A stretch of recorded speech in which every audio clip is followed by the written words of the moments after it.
Hey, happy Monday, August 28th. Yes, it's after work story. It's late, but still it's after work. Had class today, and let me see. Let me grab a book. And, oh my goodness. Let's see. Oh my goodness. Now, what do we have here? We have, hey, Clarice Bean. Guess who's babysitting? And we know in the evening, sometimes parents need a break from their little ones, or maybe the weekend, or even Monday night. So let's look at this. Hopefully, oh my goodness, this lighting. Oh goodness, I don't know if this is gonna work. Let's see. Can you see this? Clarice Bean, Guess Who's Babysitting by Lauren Child. Can you see it? I don't know. We'll try it out.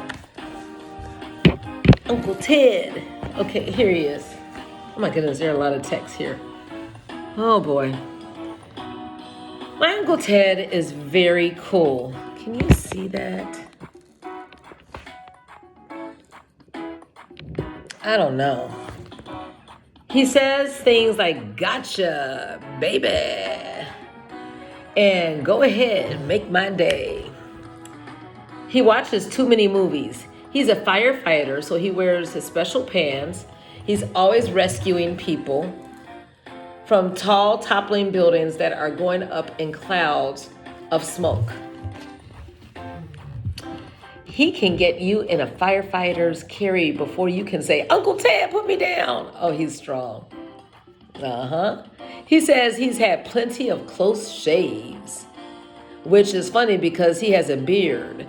Mom says Uncle Ted and I get along like a house on fire. Okay. You seem like a cool dude so far. And this book is for my sister Rachel, who was crazy about guinea pigs, and for my sister Jenny, who preferred cars. It's pretty random. Guess who's babysitting? We got a phone call at 5:15 in the morning. Oh, she's all over the place, isn't she? Oh, goodness. It turned out Mom's older brother, Uncle Ernie, slipped on a donut getting out of his squad car. He's a policeman in New York City, so he's used to life's ups and downs. The nurse says, could Mom get out there on the double because he's lying flat on his back with both legs in the air? Mom says, what's he doing eating donuts at this hour of the day? They're funny. But of course, she has to go. That's funny. Someone will have to babysit because Dad is also going away on important business. Marcy, my big sister, says I would rather look after newts from Neptune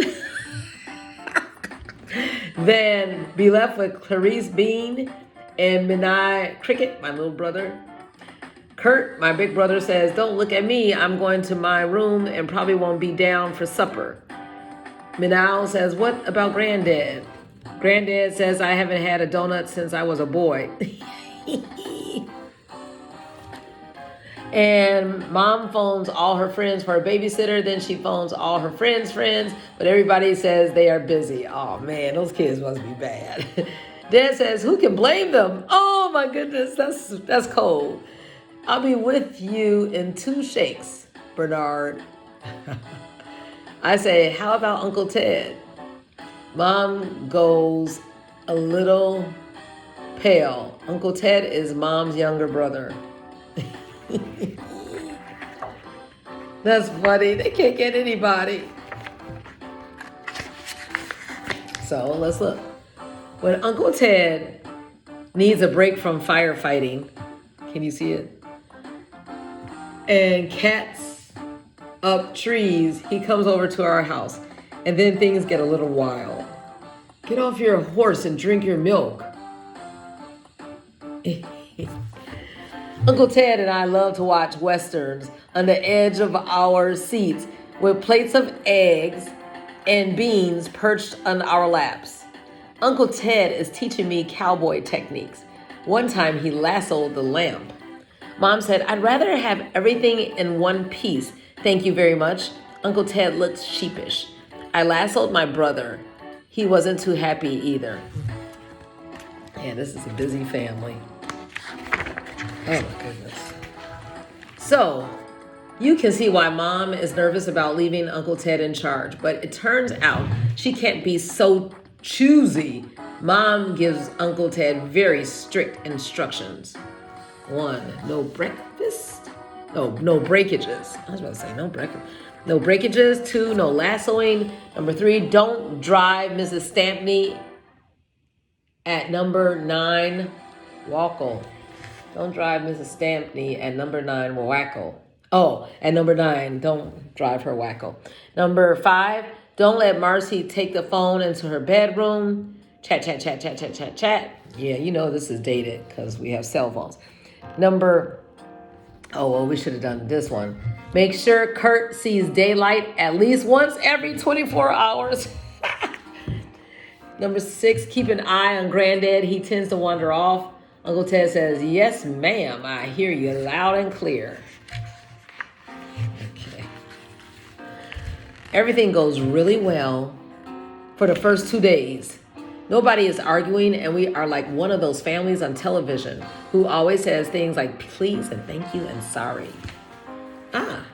Good job. Have mine. It's your turn. Don't mind if I do. No problem. I spy with my little eye.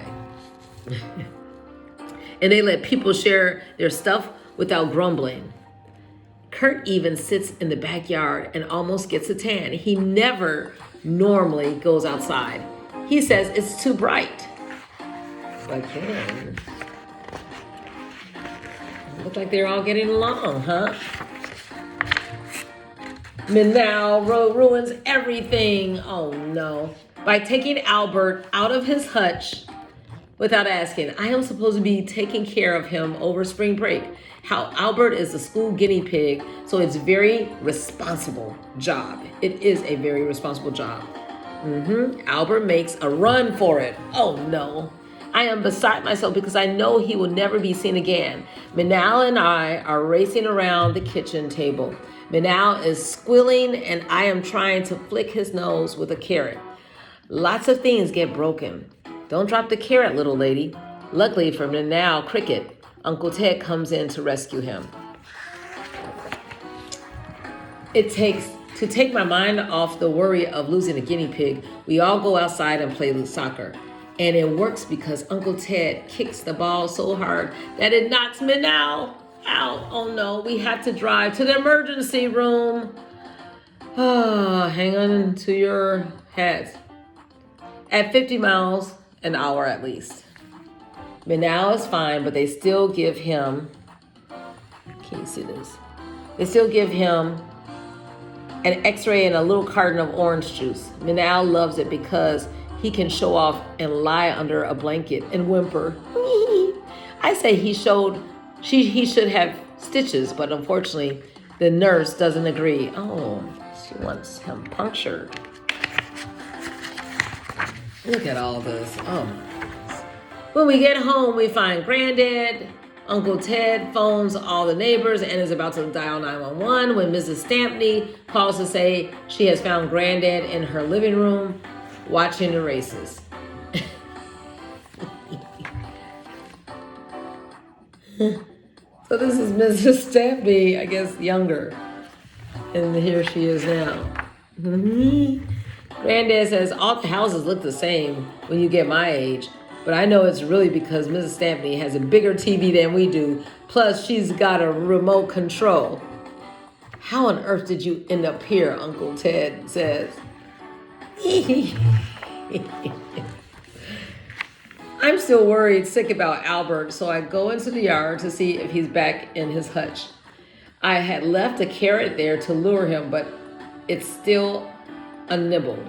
The next thing I know, Robert Granger, the boy next door, pops over the wall. He says, do you want to pet my guinea pig? I say, that's not your guinea pig. That's Albert. He says, it's not Albert. It's Belinda. I say, you better give him back, Robert Granger. That's school property, and you will be in big trouble with the police. Robert Granger is so nervous, he lets Albert wriggle out of his hands. Albert scuttles through the house. We are madly chasing the guinea pig, Uncle Ted shouts.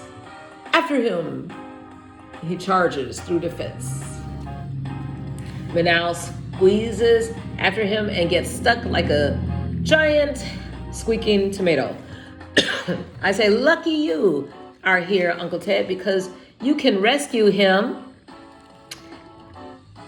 in next to no time.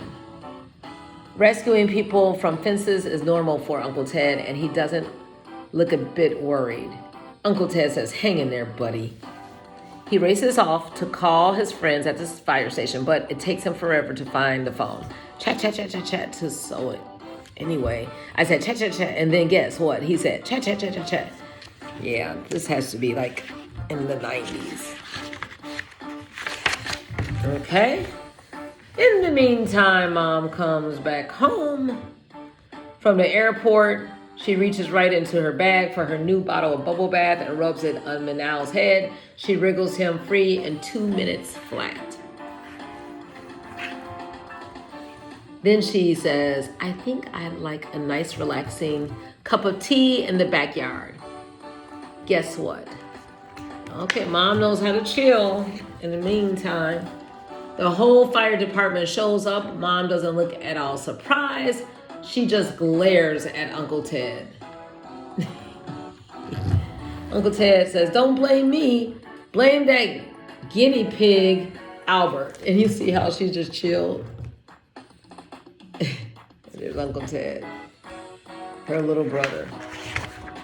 It turns out Uncle Ernie is feeling much better, but he doesn't think he will ever be able to look at a donut again. He says, make mine a double cheeseburger with fries and a banana milkshake to go.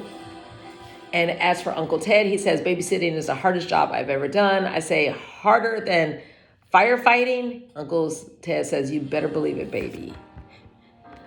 And I have French fries too, waiting for me. Well, that was a nice story. Hopefully you were able to see a glimpse of the pictures. The point is, nothing is as easy as it looks at first when it's challenging, but stick to it and have some fun with it. Uncle Ted certainly knows how to have fun. Lauren Child did a lot of things. She's an author. Before writing, she attended art school, designed ceramics, worked as an art assistant, created lampshades for her own company. She does a lot. She still does a lot. And she knows how to have a good time. I hope we have a good time this evening. And hopefully your house is not as chaotic as this. Be like the mother who takes a bubble bath and drinks tea. Have a good one. Drinks tea.